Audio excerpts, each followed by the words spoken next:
La traición de mi madre el día de mi boda me destrozó hasta que descubrí su secreto oscuro. Nunca olvidaré la expresión en su rostro cuando entró a la habitación donde me estaba preparando para mi boda. Sus ojos, normalmente cálidos y amorosos, ahora estaban fríos como el hielo. No puedo dejarte hacer esto, dijo mi madre con una voz que no reconocí. Él no es para ti, y necesito que confíes en mí. Estaba a solo 30 minutos de caminar hacia el altar. Mi vestido blanco resplandecía con la luz que entraba por la ventana, y mi madre acababa de sentenciar mi felicidad a muerte. ¿De qué estás hablando, mamá?, le pregunté con la voz temblorosa, mientras sentía como mi corazón comenzaba a acelerarse. Las damas de honor se miraron entre ellas, incómodas, y mi mejor amiga Lucía les hizo un gesto para que nos dejaran a solas. Cuando la puerta se cerró, mi madre se acercó con una carpeta en la mano. Alejandro te ha estado engañando, declaró, lanzando la carpeta sobre el tocador. Contraté a un investigador privado hace 3 semanas porque notaba algo extraño en él. Y tenía razón. Las fotografías se desparramaron frente a mí como dagas directas al corazón. Mi prometido, el hombre con quien había compartido los últimos 5 años de mi vida, en situaciones comprometedoras con una mujer que reconocí de inmediato, Claudia, mi prima segunda, quien casualmente había rechazado la invitación a la boda alegando un viaje de trabajo. Sentí que me faltaba el aire. Mis piernas no respondían y tuve que sujetarme del tocador para no desplomarme. Esto tiene que ser un error, murmuré, aunque las imágenes eran demasiado claras. Mi mundo perfecto se desmoronaba a mi alrededor como un castillo de naipes. Lo que sucedió después fue un borrón confuso de emociones y caos. Mi madre tomó el control de la situación con una eficiencia casi escalofriante. Llamó a mi padre, quien entró minutos después con el rostro desencajado. En menos de 20 minutos, mi papá había bajado al salón donde esperaban más de 200 invitados para anunciar que la boda se cancelaba por circunstancias imprevistas. Mi prometido, quien aún no había llegado al lugar, recibió una llamada de mi padre que, según me contaron después, terminó con amenazas legales si se atrevía a acercarse a mí nuevamente. Recuerdo haberme quedado sentada, inmóvil, mientras me quitaban cuidadosamente el vestido de novia que había elegido con tanta ilusión 6 meses atrás. Las lágrimas habían secado mis mejillas, dejando un rastro de maquillaje arruinado. Me sentía vacía, traicionada, humillada. Pero sobre todo, agradecida con mi madre por haberme salvado de cometer el peor error de mi vida. O eso creía. 2 semanas después del desastre, cuando apenas comenzaba a procesar lo sucedido, recibí un mensaje de un número desconocido. Necesitamos hablar. Las cosas no son lo que parecen. Era Alejandro. Mi primer instinto fue bloquear el número, pero algo me detuvo. Una corazonada, tal vez, o simplemente la necesidad de enfrentar mis demonios para poder seguir adelante. Acordamos vernos en una cafetería en un pueblo vecino, donde era poco probable que nos reconocieran. Cuando lo vi entrar, sentí una mezcla de rabia, dolor y, para mi sorpresa, un resquicio de amor que me hizo odiarlo aún más. Se veía terrible, con ojeras profundas y varios kilos menos. Casi me alegré de verlo sufrir. Gracias por venir, dijo, con una voz que sonaba quebrada y sincera. No me acosté con Claudia. Solté una risa amarga. Por favor, Alejandro. Vi las fotos. Viste lo que tu madre quería que vieras, respondió, sacando su teléfono. Contraté a un experto en imágenes digitales. Las fotos fueron manipuladas. Mi primer instinto fue levantarme e irme. ¿Cómo se atrevía a calumniar a mi madre de esa manera? Pero algo en su mirada me detuvo. Conocía esos ojos. Durante 5 años había aprendido a leer cada una de sus expresiones, y lo que veía ahora era miedo genuino, mezclado con una determinación que solo mostraba cuando decía la verdad. ¿Por qué mi madre haría algo así?, pregunté, sintiendo un nudo en la garganta. Por el dinero de tu abuela, respondió sin titubear. Tu herencia. La que recibirías al casarte. La historia que me contó a continuación me pareció tan absurda que casi me río en su cara. Según Alejandro, mi abuela paterna había dejado estipulado en su testamento que yo recibiría una suma considerable de dinero cuando me casara, dinero que actualmente administraban mis padres. Si me casaba con Alejandro, ellos perderían el control sobre esos fondos. Además, había descubierto que mi madre había estado haciendo retiros sospechosos de esa cuenta durante los últimos 2 años. Es ridículo, le dije, aunque una voz en mi interior me recordó lo mucho que mi madre se había opuesto a mi relación con Alejandro desde el principio, sin razón aparente. Mi madre nunca me robaría. Revisa los documentos del fideicomiso, insistió. Tu abuela me los mostró antes de morir. Me hizo prometer que cuidaría de ti y de tu herencia. Aquello me dejó helada. ¿Mi abuela te contactó antes de morir? ¿Por qué nunca me lo dijiste? Porque me hizo jurar que no te lo diría hasta que fuera necesario. Quería que nuestra relación fuera genuina, no basada en intereses económicos. Y lo fue, Elena. Lo que tenemos es real. Salí de aquella cafetería con más preguntas que respuestas y una sensación nauseabunda. No quería creer a Alejandro, pero tampoco podía ignorar la semilla de duda que había plantado en mí. Mi abuela había fallecido 3 años atrás, justo cuando comenzaba mi relación con Alejandro. Siempre había sido una mujer desconfiada y precavida con el dinero, especialmente cuando se trataba de mi madre, a quien consideraba demasiado frívola y derrochadora. Esa noche, cuando mis padres ya dormían, entré sigilosamente al despacho de mi padre. Sabía exactamente dónde guardaba los documentos importantes, en una caja fuerte oculta tras un cuadro espantoso que mi madre siempre había odiado. La combinación era mi fecha de nacimiento, algo que había descubierto accidentalmente años atrás. Con manos temblorosas, revisé carpeta tras carpeta hasta que encontré lo que buscaba, el testamento de mi abuela y los documentos del fideicomiso. Con el corazón latiendo violentamente, comencé a leer las cláusulas. Y ahí estaba, exactamente como Alejandro había dicho. Recibiría 2 millones de euros al contraer matrimonio, dinero que ahora administraban mis padres como albaceas temporales. Seguí revisando y encontré los estados de cuenta de los últimos 3 años. Retiros. Muchos retiros que no tenían justificación aparente. La firma autorizada, Marcela Robles Hidalgo. Mi madre. La traición se sintió como una bofetada física. Mi propia madre había saboteado mi boda, había difamado al hombre que amaba, había manipulado mis sentimientos más profundos, todo por dinero. El dinero que mi abuela había destinado para mí. Para mi futuro. Pasé la noche entera fotografiando documentos, haciendo cálculos, confirmando mis peores temores. Hacia el amanecer, Cuando escuché a mis padres comenzar a moverse por la casa, devolví todo a su lugar y me deslicé hasta mi habitación, donde fingí dormir mientras procesaba lo descubierto. No sabía cómo enfrentar a mi madre. La mujer que me había dado la vida, que había secado mis lágrimas cuando me caía de la bicicleta, que me había enseñado a ser fuerte e independiente, ahora se revelaba como una traidora calculadora. La ironía era insoportable. Durante la semana siguiente, actué con normalidad mientras planeaba mi próximo movimiento. Me reuní secretamente con un abogado, recopilé pruebas, e incluso contraté a mi propio investigador para verificar la autenticidad de las fotografías que mi madre me había mostrado. El resultado fue devastador. Efectivamente habían sido manipuladas digitalmente. El día que decidí confrontarla, mi madre estaba en el jardín, podando sus preciadas rosas. Se veía tranquila, casi serena, como si no llevara el peso de una traición monumental sobre sus hombros. Me senté frente a ella, coloqué las pruebas sobre la mesa del jardín y esperé. Sus ojos recorrieron los documentos, deteniéndose en cada cifra subrayada, en cada retiro injustificado. Su rostro, siempre tan expresivo, se transformó gradualmente desde la sorpresa inicial hasta algo que nunca había visto en ella, vergüenza mezclada con un miedo primitivo.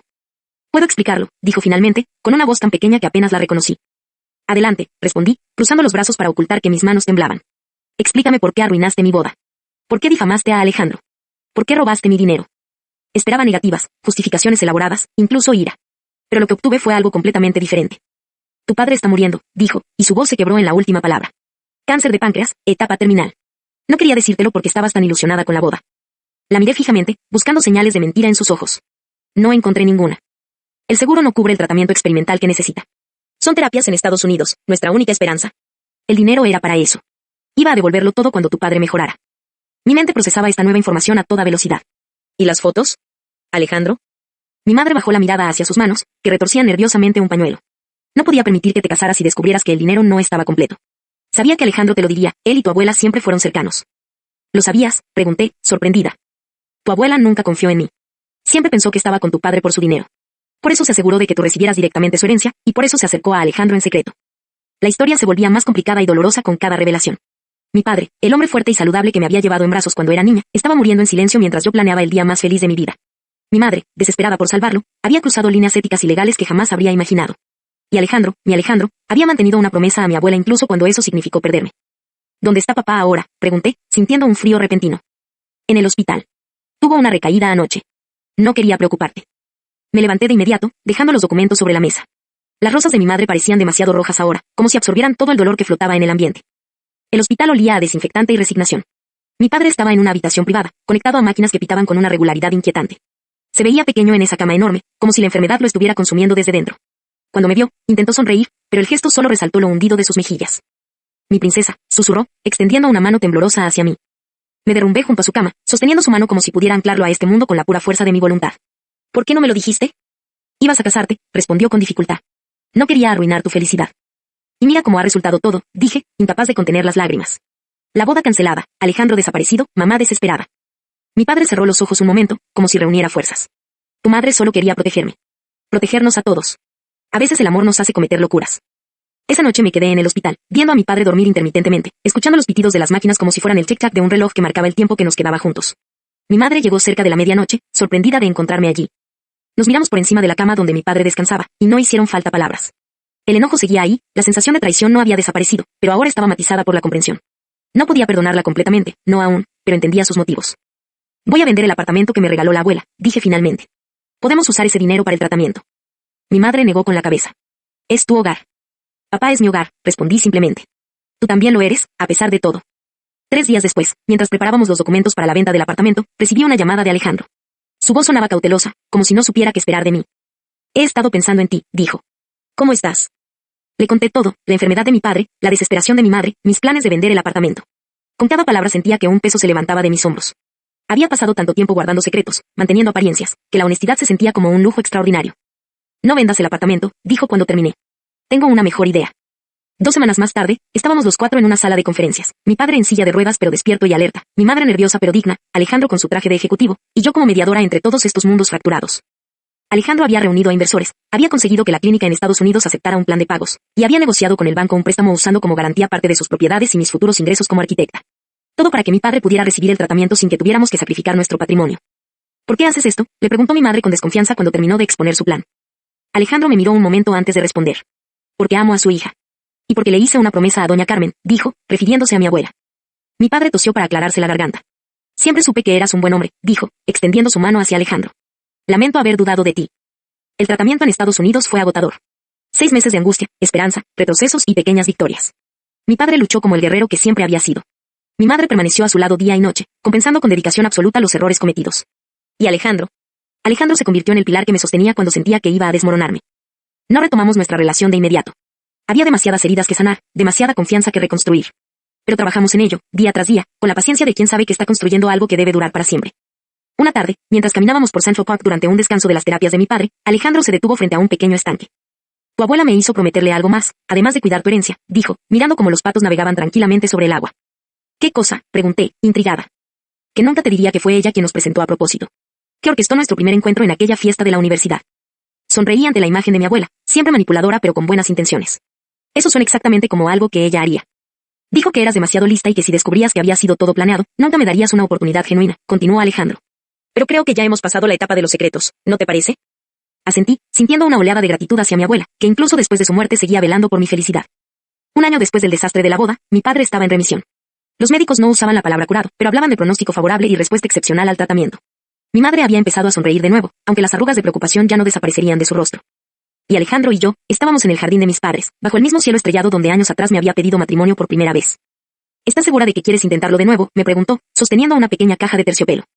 Nunca he estado más segura de nada, respondí, mientras él se arrodillaba frente a mí. Esta vez, cuando mi madre entró a la habitación donde me preparaba para la boda, sus ojos estaban brillantes de lágrimas y su sonrisa era genuina. Estás hermosa, dijo, ajustando mi velo con manos temblorosas. Gracias, respondí, tomando sus manos entre las mías.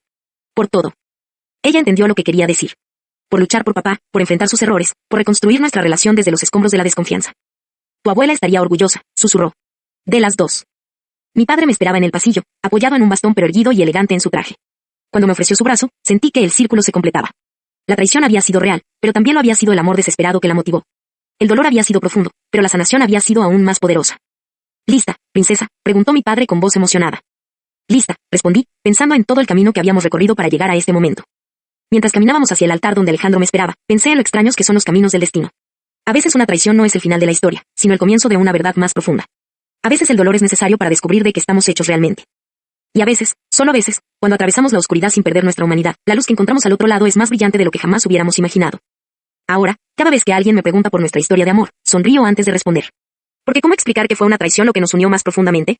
¿Cómo contar que perdí una boda pero gané una familia más fuerte? ¿Cómo describir el momento en que comprendí que el amor verdadero no es perfecto, sino resiliente? Quizás lo único que importa es que, al final, todos aprendimos la misma lección, que las personas que más amamos pueden herirnos profundamente, pero también son las únicas capaces de ayudarnos a sanar. Que el perdón no es un regalo que damos a otros, sino a nosotros mismos. Y que a veces, solo a veces, una traición puede ser el primer paso hacia una redención que jamás habríamos imaginado posible. ¿Y tú, qué habrías hecho en mi lugar?